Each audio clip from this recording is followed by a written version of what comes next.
Bonjour à tous, merci d'être présents ce matin avec nous pour le webinaire EPM avec notre partenaire Beyond Trust.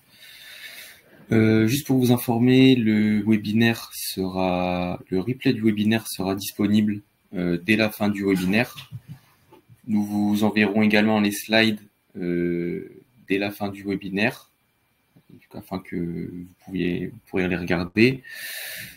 Et on aura également une session de questions-réponses à la fin du webinaire. Et n'hésitez pas à également poser des questions si vous en avez pendant le webinaire. Je vais laisser mes collègues commencer la présentation. On a Olivier Serrano et Alex Govindan de Nomios, Fabien Landais de Miel, ainsi que Babar Rachid de Beyond Trust. Bonjour à tous, donc Babar Rachid, je vais juste présenter l'agenda, donc qu'est-ce qu'on va couvrir aujourd'hui, et après je laisserai la parole à Olivier pour la partie Nomios. Donc dans un premier temps, on va avoir en fait une présentation Nomios, donc qui est Nomios, comment aujourd'hui Nomios peut vous aider à mettre en place des différentes solutions de sécurité et répondre à différents challenges de sécurité. Ensuite, on va voir quels sont les défis et les avantages liés à la sécurité des endpoints, et on va voir quelles sont les 5 étapes essentielles aujourd'hui pour une sécurité complète des endpoints. Et à la fin, on va voir la solution OPM de chez Beyond Trust. Et il y aura à la fin aussi un témoignage de la part de Nomios, justement, qui aujourd'hui utilise cette solution. Olivier, je te laisse la main. Merci. Donc rapidement, qui est Nomios? Donc Nomios, c'est un intégrateur européen. On a aujourd'hui, cette année, 20 ans d'existence. On est basé dans 7 pays d'Europe, à savoir donc la France, les Pays-Bas, l'Allemagne, la Pologne, la Belgique et l'Italie. On est focusé sur de l'expertise, donc la population est principalement composée d'ingénieurs expérimentés.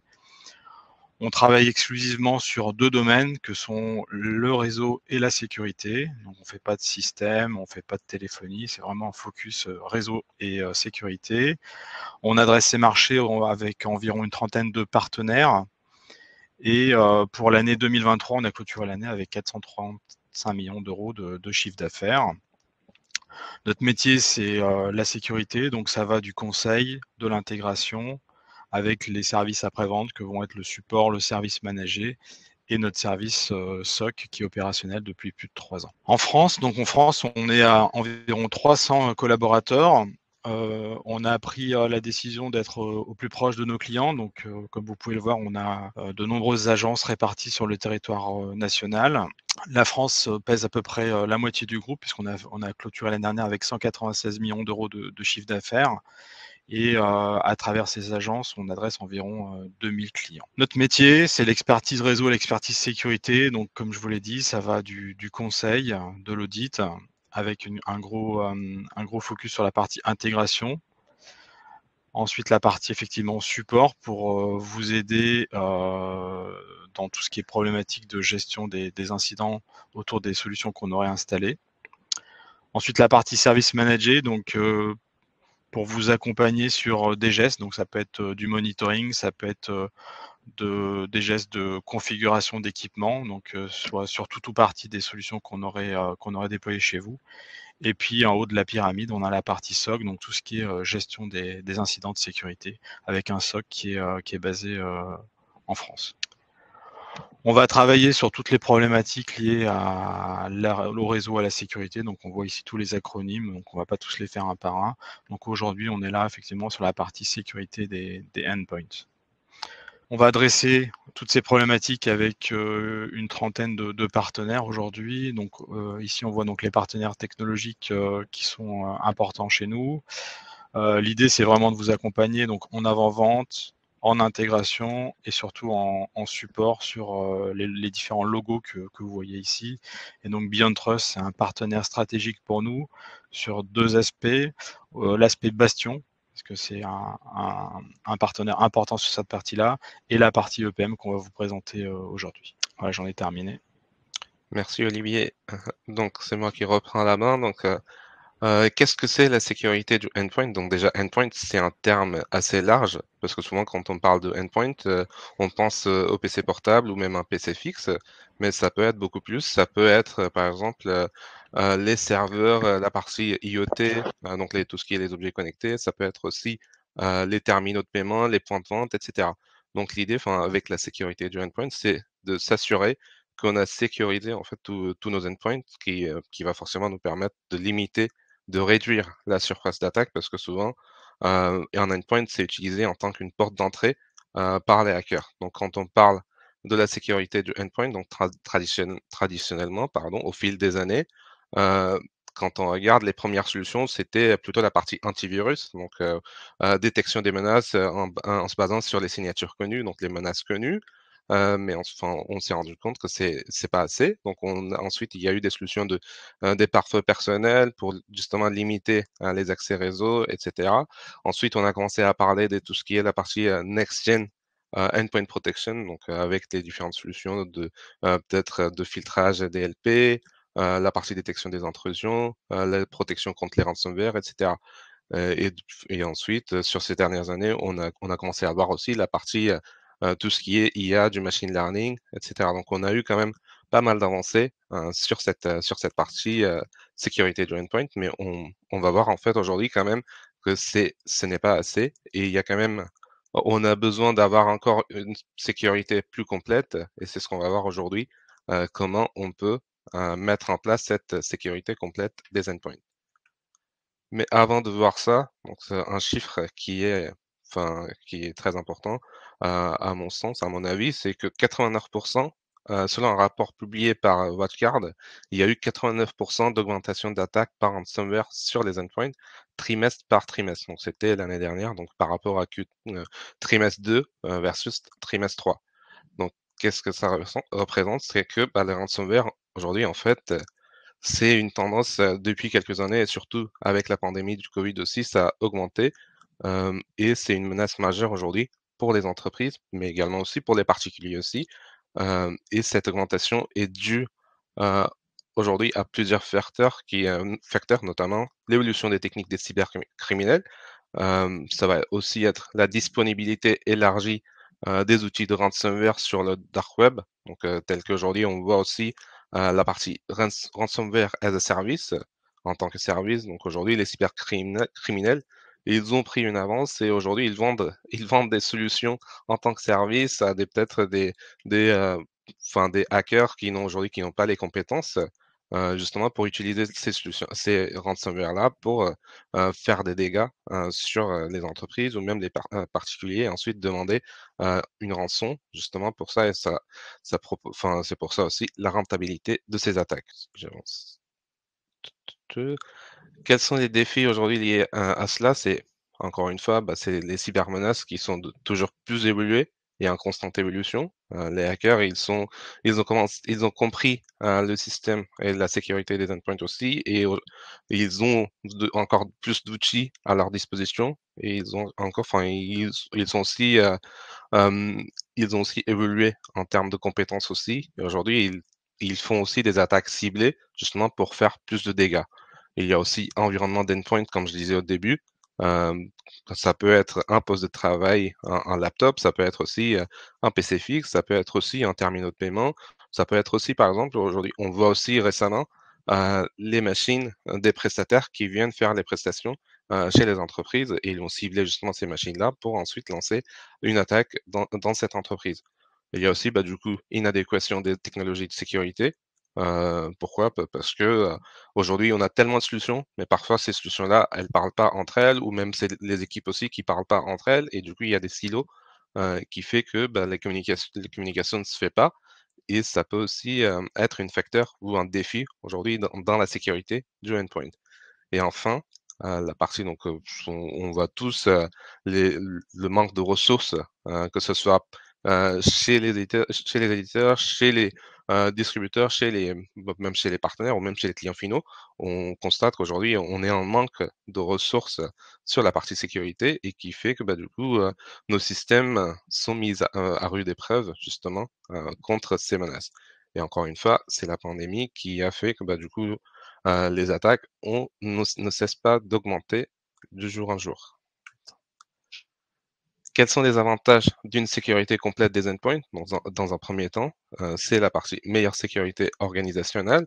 Donc, une fois qu'on aura supprimé, donc quand on parle de supprimer les droits administratifs non vérifiés, l'idée c'est qu'on va ensuite éliminer les accès inutiles et potentiellement dangereux aussi à nos systèmes et données sensibles. Ce qui va ce qui va du coup nous permettre de réduire considérablement la surface d'attaque et limiter aussi les risques de compromission. Ça va aussi ensuite, on va parler quand on va parler de l'application du principe du moindre privilège, l'idée c'est d'accorder aux utilisateurs uniquement les privilèges nécessaires pour qu'ils puissent faire accomplir leurs tâches. Cela va nous permettre également de réduire les risques de violation de sécurité et de fuite de données.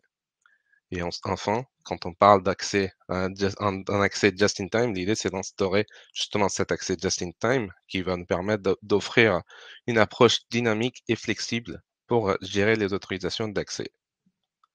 Ensuite, quand on va parler de la partie productivité, augmenter la productivité des utilisateurs, améliorer la productivité des utilisateurs, l'idée c'est que on va appliquer le principe du moindre privilège, donc on va retirer les droits admin, on va retirer les droits qui ne sont pas utiles. Ça va simplifier la partie administrative aussi pour les administrateurs, mais ça va aussi simplifier pour les utilisateurs. Ils sauront quelles sont les applications, quels sont leurs droits, et quelles sont les applications qu'ils puissent exécuter. Et ça va justement permettre de diminuer ou réduire les erreurs de configuration et aussi les incompatibilités et les incidents de sécurité.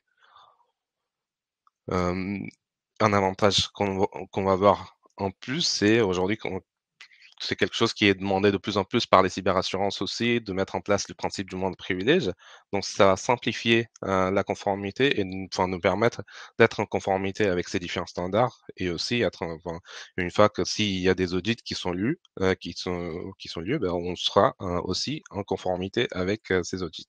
Et enfin, un dernier avantage, qu'on voit ici sur ce slide, sur cet écran, la partie opérationnelle aussi, c'est pour l'équipe IT, pour les administrateurs, ils vont pouvoir procéder en toute confiance à des modifications sur l'environnement, justement parce qu'ils vont avoir des bons outils, ils sauront quels sont les outils, quelles sont les applications qu'ils peuvent utiliser. Et il y a aussi la partie, donc si jamais il y a des utilisateurs qui ne sont pas connectés, quand même avoir un niveau de sécurité sur leur poste, sur leur endpoint. Donc, comment aujourd'hui les entreprises, les organisations peuvent passer à une approche préventive au lieu d'avoir une approche réactive, au lieu d'avoir une approche de détection et ensuite remédiation. L'idée, c'est de passer à une étape avant que l'attaque arrive. Donc, comment aujourd'hui on peut faire cela? Donc, quand on regarde les 5 étapes essentielles pour une sécurité complète des endpoints, donc quand j'ai commencé au début, on a parlé de la partie antivirus qui est la première étape souvent.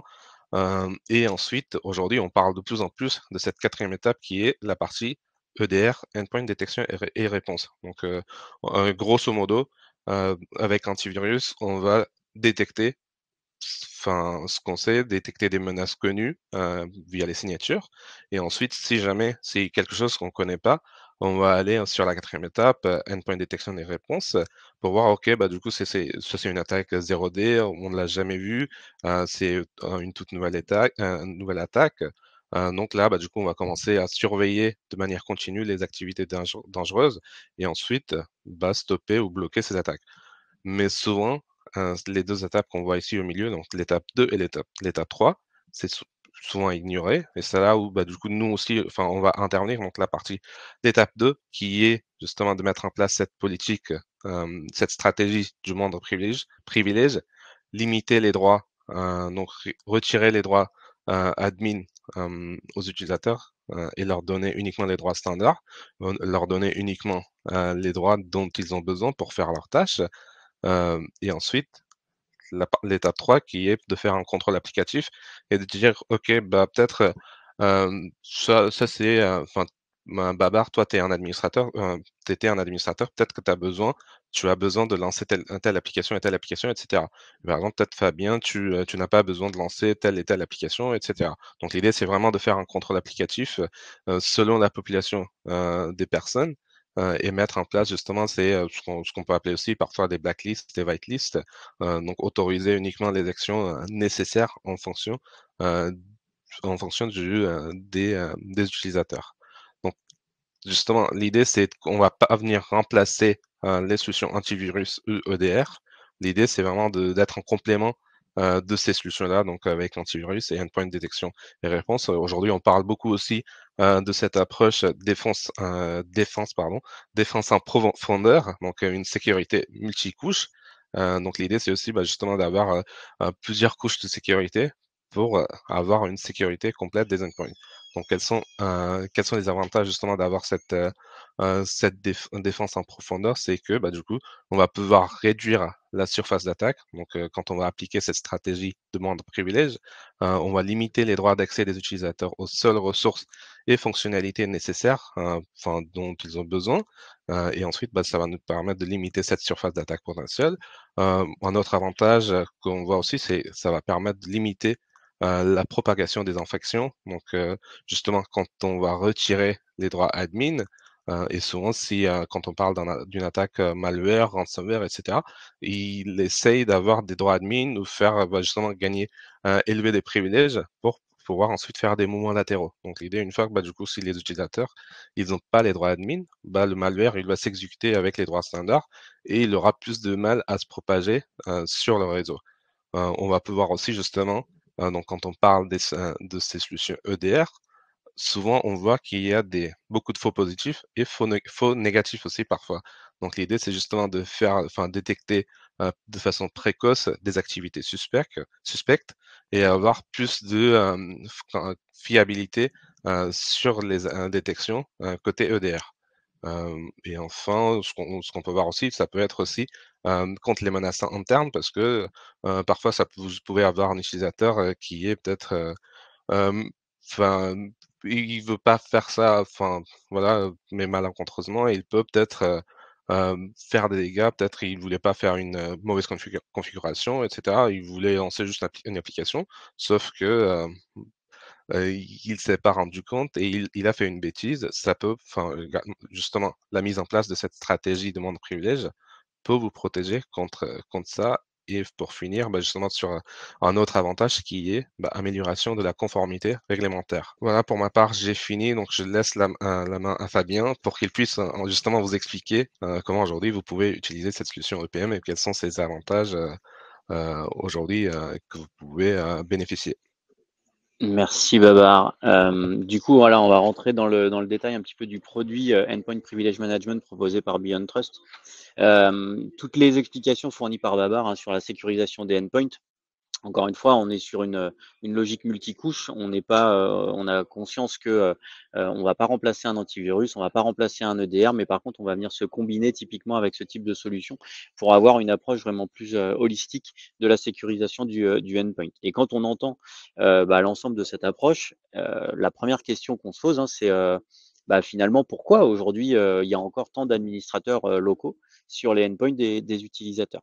Et la réponse, elle est relativement simple, c'est que il y a tout un tas d'actions, tout un tas de tâches aujourd'hui qu'on retrouve sur les postes utilisateurs pour à peu près toutes les populations, aussi techniques soient-elles, mais même sur des métiers beaucoup moins techniques, on va quand même retrouver un certain nombre d'usages qui nécessitent ces fameux privilèges. Et l'inconvénient de la chose, c'est qu'aujourd'hui, ces privilèges, ils sont apportés de manière binaire, c'est-à-dire soit je suis admin complet et je vais pouvoir réaliser ces actions-là, soit je ne le suis pas et aucune de ces actions va m'être permise de manière automatique. On pense par exemple à l'installation de logiciels, mais encore plus que l'installation qui est souvent gérée de manière un petit peu automatique avec des outils de télédistribution, et cetera. Donc on peut avoir des solutions de contournement. C'est plutôt sur la partie mise à jour qui aujourd'hui pose un grand nombre de problèmes. C'est que la première installation est souvent gérée, la suite et le cycle de vie de ces applications l'est beaucoup moins ou en tout cas beaucoup plus complexe. Et c'est des actions qui nécessitent ces fameux privilèges même pour un utilisateur lambda, un utilisateur métier des ressources humaines, de la finance, et cetera, qui peut utiliser des applicatifs particuliers et qui doivent être à jour. Même chose, ces applicatifs, ils peuvent être dans la dernière case qu'on voit sur ce slide, hein, des logiciels anciens, des logiciels métiers, des logiciels développés intrinsèquement dans la société et qui respectent pas forcément toutes les bonnes pratiques en termes de gestion des privilèges et qui considèrent de facto que l'utilisateur, pour pouvoir utiliser telle ou telle application, se doit d'être administrateur local. Et donc c'est un vrai frein où dans ce cas-là, hein, typiquement, on n'a juste pas d'autre choix que de mettre l'utilisateur administrateur pour qu'il puisse travailler. Et puis, il y a tous les outils qu'on a plus ou moins l'habitude d'utiliser, qui sont intrinsèques au système eux-mêmes, des paramétrages du système ou certains outils du système, des choses des fois très bénignes, hein, comme changer l'heure de son ordinateur. C'est une action qui nécessite des privilèges dans les outils natifs de Windows typiquement. Donc, on s'aperçoit que pour des actions parfois très bénignes, parfois bien évidemment plus complexes, et d'autres aussi qui ont lieu de manière régulière, comme les mises à jour ou l'utilisation d'applicatifs, et ces privilèges, ils sont nécessaires. Et aujourd'hui, il y a que 2 aspects pour y répondre, hein. Soit, j'opère en donnant ces privilèges, ces droits d'administrateur, aux utilisateurs et du coup, j'ouvre, de très larges brèches sur l'usage, alors qu'ils en ont peut-être besoin pour une application ou une action spécifique, au cours, de la journée, de la semaine ou de l'année. Et donc j'ouvre, de manière béante, des privilèges qui sont pas forcément adéquats au jour le jour. Premier cas d'usage.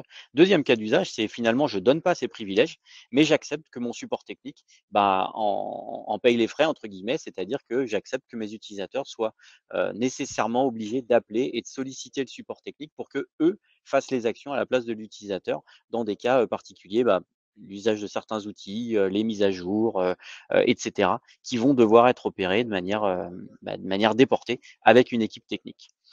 L'objectif d'un produit comme EPM, ça va être de couvrir ça et ça va être de trouver le meilleur des 2 mondes, je dirais, c'est-à-dire, avoir de la flexibilité, et tout en, contrôlant la sécurité et en ne donnant aucun privilège, hein. C'est le principe de moindre privilège. Je ne donne rien par défaut, sauf ce qui a légitimité à être exécuté.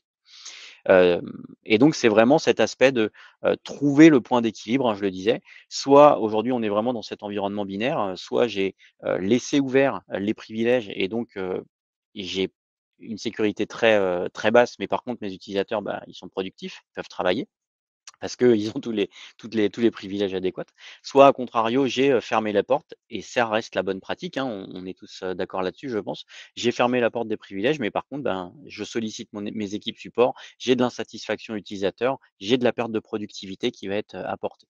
Donc ce produit EPM va se situer exactement, à mi-chemin de tout ça, hein. L'objectif, c'est encore une fois le moindre privilège. Mes utilisateurs restent de simples utilisateurs, mais de manière identifiée, spécifique, en fonction de qui ils sont, en fonction, du poste qu'ils utilisent et en fonction du métier qu'ils ont, dans l'entreprise, ils vont avoir, des niveaux de flexibilité qui va leur être apportés pour, pouvoir lancer telle application avec des privilèges particuliers, pour pouvoir faire une modification sur, un outil, pour pouvoir mettre à jour un applicatif sans même qu'ils s'en rendent compte. L'outil va pouvoir se mettre à jour parce qu'on va élever dynamiquement les privilèges de cet applicatif-là, et on va pouvoir granulariser ces accès-là parce que en fonction du niveau de risque qui va être demandé, on pourra pas seulement être sur un modèle, je suis admin ou je suis pas admin, mais vraiment sur un modèle granulaire où on va, demander peut-être une confirmation, on va demander peut-être une réauthentification, voire une authentification forte, à l'utilisateur pour garantir, que l'usage est légitime, pour garantir qu'il est bien la personne qu'il prétend être au moment de l'exécution et de la demande de ces fameux privilèges. Et point d'orgue là-dessus, c'est que à aucun moment et plus jamais au cours du cycle de vie de l'utilisateur, on fournira les privilèges à l'utilisateur directement. On fournira les privilèges au process, à la commande, au script, à la demande spécifique, sur l'action et le process qui le nécessite. Mais plus jamais de manière globale à l'utilisateur pour pas que ces privilèges puissent être, usurpés et utilisés de manière litigieuse. Donc au niveau du produit, on l'a dit et répété, hein, c'est, mettre en place cette partie, moindre privilège. Donc partir du principe, le moindre privilège aujourd'hui, si j'utilisais, un mot, on va dire, un peu plus à la mode, je parlerais de zéro trust. L'idée étant de dire, par défaut, je n'ai accès à rien, mais je ne vais ouvrir que les portes qui sont légitimes, qui sont identifiées, qui sont valides à un usage de productivité. Et le mot presque le plus important dans cette phrase, mettez en place rapidement le principe de moindre privilège, c'est rapidement. Parce que c'est souvent quelque chose qui fait peur, c'est souvent des éléments sur lesquels on a des freins, crainte sur comment vont faire mes utilisateurs pour travailler s'ils sont plus admin, comment je vais faire pour éviter de surcharger mon support. Donc c'est vraiment la crainte principale qui fait qu'aujourd'hui, beaucoup d'entreprises n'ont pas encore fait ce pas-là. Le produit EPM, bah, justement, il va résoudre ce problème-là avec une implémentation et je pense que Alex pourra nous le dire dans son témoignage ensuite. Très rapidement, on va pouvoir être productif, on va pouvoir apporter un niveau de sécurité très élevé en apportant malgré tout cette flexibilité-là. La possibilité, Babar l'a dit, de stopper nativement des attaques, les ransomware, les malwares, on sait qu'ils viennent se télécharger en général, s'exécuter ensuite et souvent essayer de se propager latéralement, de demander des privilèges ou d'en usurper parmi justement les privilèges de l'utilisateur. On va pouvoir, de manière proactive, bloquer tout ça. Parce qu'on va gérer bien sûr les privilèges, mais plus généralement, on va gérer toutes les applications. On aura même capacité à bloquer des applications parce que, par exemple, elles sont inconnues du système. Elles ont été téléchargées, elles ont été rapatriées d'un endroit X ou Y. Et donc, même des applications sans privilèges, je pense par exemple à des applications portables, je pense à des applications qui s'installent dans les profils utilisateurs, on va être aussi capable de maîtriser et contrôler ces applications-là, même si elles n'ont pas besoin de privilèges. Et puis enfin, et on l'a dit aussi, c'est la conformité. En général, si vous avez subi un audit ou si vous allez en subir un, vous verrez que dans les premières lignes de réponse de cet audit, il y a justement le comptage des comptes administrateurs. Combien il y a de comptes administrateurs présents dans l'entreprise? Où est-ce qu'ils sont présents dans un annuaire localement? Qui peut les utiliser? Et ça sort toujours tout en haut de la liste. Bah, typiquement, un produit comme EPM permet de cocher la case, je dirais, de rendre dans l'audit une bonne note sur cette notion des privilèges parce qu'on n'a plus besoin de comptes administrateurs locaux, on n'a plus besoin de donner les privilèges et donc on va réduire le périmètre d'action, on va améliorer notre posture de sécurité grâce au fait d'enlever tous ces privilèges nativement et de ne les apporter qu'au niveau applicatif. Mon dernier slide sur cette partie-là, les avantages de la solution. Donc, en plus de cette partie sécurité, de pouvoir gérer les applicatifs à privilège, mais aussi sans privilège, c'est que le produit, on l'a dit, il est très rapide à mettre en œuvre. On va parler qu'au jour 1, on est capable déjà d'enlever les privilèges utilisateurs. Et c'est une réalité. Au jour 1, vos utilisateurs n'ont plus besoin d'être administrateurs. Mais pour autant, on va dans un premier temps les laisser travailler, continuer à les laisser travailler avec de la flexibilité, de la souplesse qui va pouvoir être apportée aux utilisateurs. Et l'idée, c'est d'avancer ensuite vague par vague, étape par étape, en étendant le périmètre, aussi bien au niveau des utilisateurs que des postes, que des applications, pour pouvoir avoir une gestion et un périmètre d'action qui soit global au niveau de l'entreprise. Donc c'est quelque chose qu'on met en place très rapidement, tout de suite. Encore une fois, au jour 1, on va pouvoir être opérationnel et ensuite on va étendre le périmètre d'action au fil de l'eau par vagues successives technologiques. J'en ai fini pour ma partie. Je te passe la main, Alex. Merci Fabien. Du coup, effectivement, je suis là pour vous présenter un petit peu mon retour d'expérience sur la solution, parce qu'en effet, on utilise la solution qui vient d'être présentée par Babar et Fabien conjointement. Alors du coup, moi, j'ai eu la réflexion effectivement il y a à peu près 2 ans de cela, sur justement le contrôle de nos endpoints en interne. Donc comme l'a dit aussi Olivier, on est présent sur 7 pays. Donc moi j'ai la charge de toute la partie endpoint également sur nos différents pays que compose Nomios. Et en fait on a effectivement un parc composé essentiellement de Windows, de Mac, etc. Et donc là j'ai eu la réflexion de savoir comment je pouvais retirer, disons, ces droits administrateurs sur les postes. Donc on parle justement de la notion de moindre privilège. Du coup, il y a eu différents petits points de réflexion. Sur le slide suivant, Louis, s'il te plaît. Donc ça, c'est les différents points de réflexion que j'ai eus. Donc justement, répondre au moindre privilège sur les postes. De base, je voulais avoir seulement que des utilisateurs standards sur les postes de travail Nomios pour répondre à tout ça. Segmenter les droits par population. Donc je voulais arriver à quelque chose d'assez simple. Nomios, en fait, on est composé essentiellement d'ingénieurs intégration. de par notre métier. Mais sans oublier toute la partie population, disons, j'appelle standard, qui sont composés d'assistantes, de commerciaux, de ressources humaines, etc. Qui, eux, n'ont pas besoin, à mon sens, d'avoir des droits très ouverts sur les postes, parce que du coup, voilà, de par leur métier, c'est essentiellement de l'administratif, du call à longueur de journée, des choses comme ça, qui n'ont pas besoin d'installer quoi que ce soit de manière autonome. Donc voilà, je cherchais une solution de ce type-là. Une solution qui soit compatible complètement avec du Microsoft Intune, parce que c'est de par notre solution de déploiement, de management des postes, sans oublier évidemment la partie MacBook qui est aujourd'hui, pour ma part, pour ne pas rentrer trop dans le détail, managée par du Jamf. Donc effectivement, il faut que ce soit déployable par du Jamf, ce qui est le cas effectivement avec EPM. Ensuite, j'avais aussi une réflexion, je ne sais pas si vous connaissez, mais LAPS versus EPM. Alors là, si je rentre un peu dans le détail, mais sans trop non plus. LAPS, en fait, une des choses que je peux dire là-dessus, c'est que LAPS va fonctionner plus en mode avec un compte administrateur local sur les postes. Donc ça veut dire que là, on fait une élévation sur le poste en tant qu'administrateur, donc on devient vraiment administrateur sur le poste en local, ce qui peut rentrer en conflit par rapport à ce que je voulais au départ, et retirer les droits administrateurs. Donc c'est-à-dire qu'on fournit carrément l'accès en local admin, donc ça c'était pas top.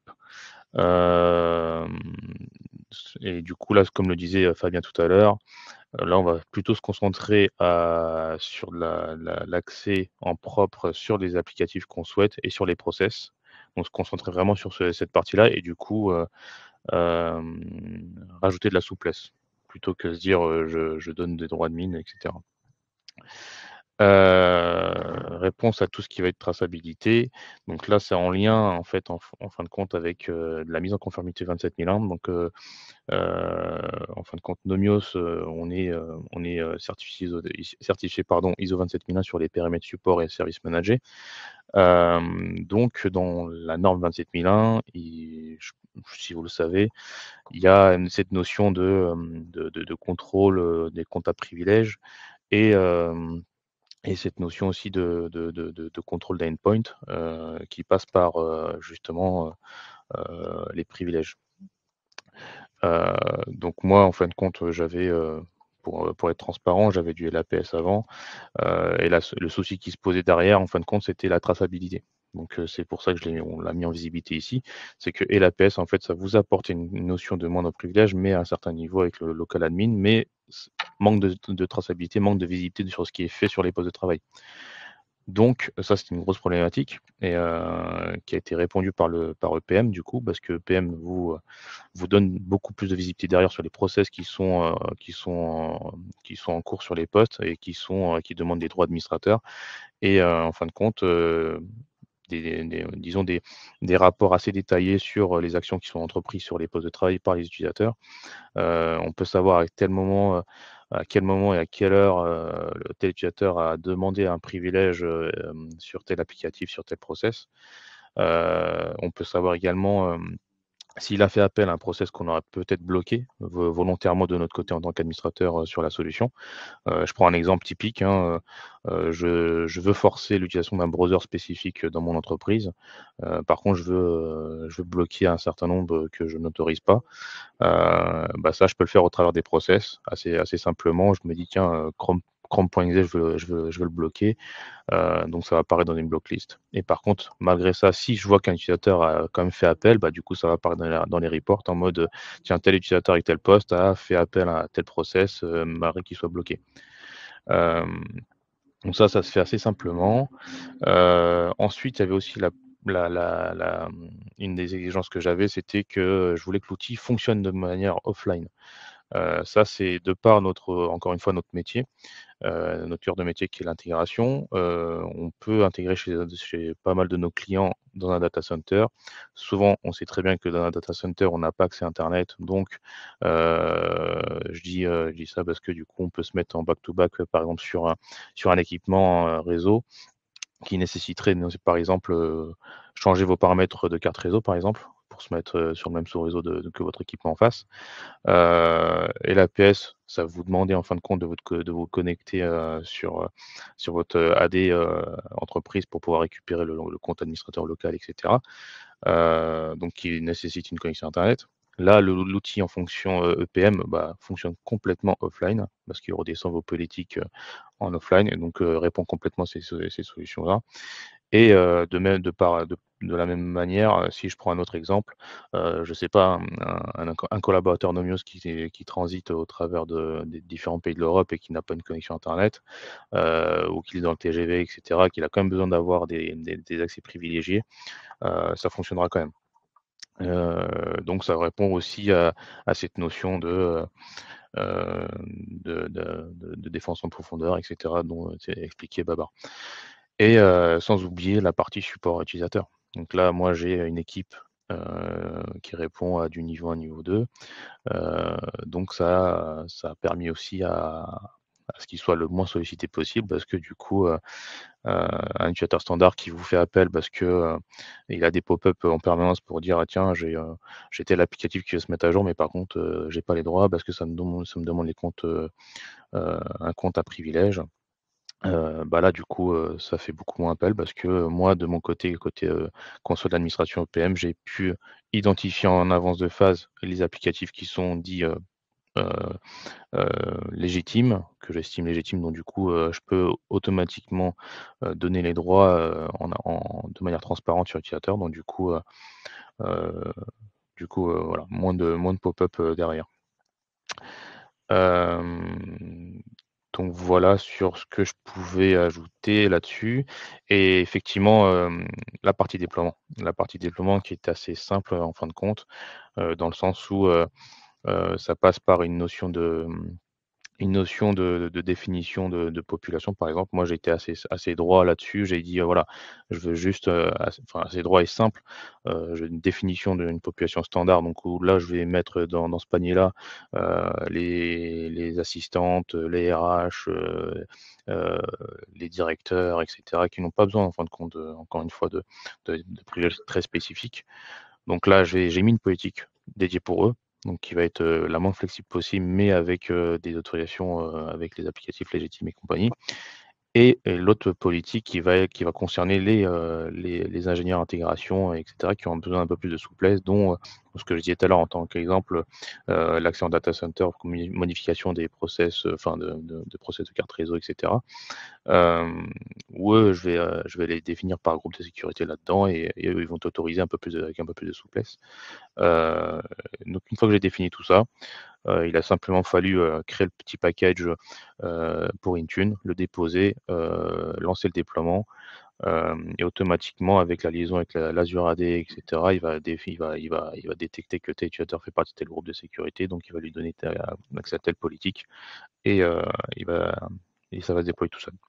Et pareil pour Jamf, création du package Jamf et cetera. Donc voilà et puis après, à nous de définir, voilà, est-ce que je veux déployer en masse, sur mes 280 utilisateurs national, français ou pas? Enfin, nous on l'a joué heu, par vague de population et puis voilà, je pense que ça a été, assez simple en disons, si j'estime en termes de temps, c'était assez simple.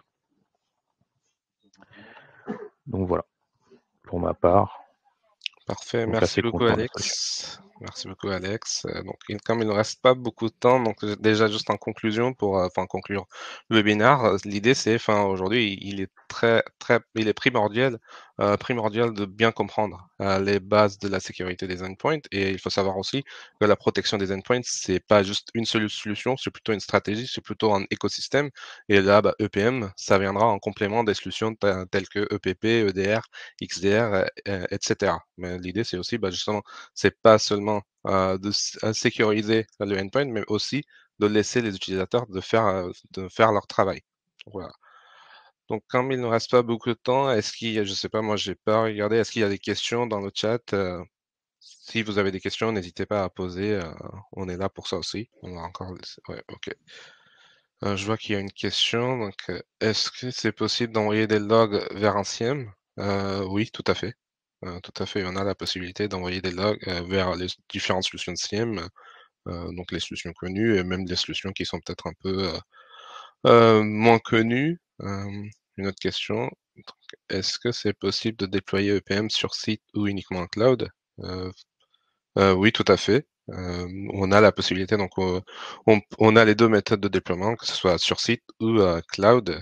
D'ailleurs, c'est un de nos points forts aussi, qu'aujourd'hui on a ces deux possibilités justement de déploiement. Je ne vois pas d'autres questions. Est-ce que, du coup, on a 1 minute. On laisse quelques secondes. S'il y a quelqu'un, peut-être qui a une question tardive. Moi, je vois avec l'outil qu'il y a quelqu'un qui est en train d'écrire une question. Donc peut-être qu'on va attendre, Ok. on va attendre un peu histoire de voir la question. Non, on n'a pas l'air d'avoir de questions. Donc de toute manière, si vous avez des questions, n'hésitez pas à nous les poser. On est là pour ça, on est là pour vous répondre. Merci à tous d'avoir suivi ce webinaire. Vous recevrez bien évidemment les slides d'ici la fin de la journée et vous aurez aussi un accès au replay du webinaire dès la fin de celui-ci. Merci beaucoup. Merci à vous, présentateurs, et bonne fin de journée à tous. Merci. Merci, bonne journée, au revoir. Bonne journée. Au revoir. Au revoir.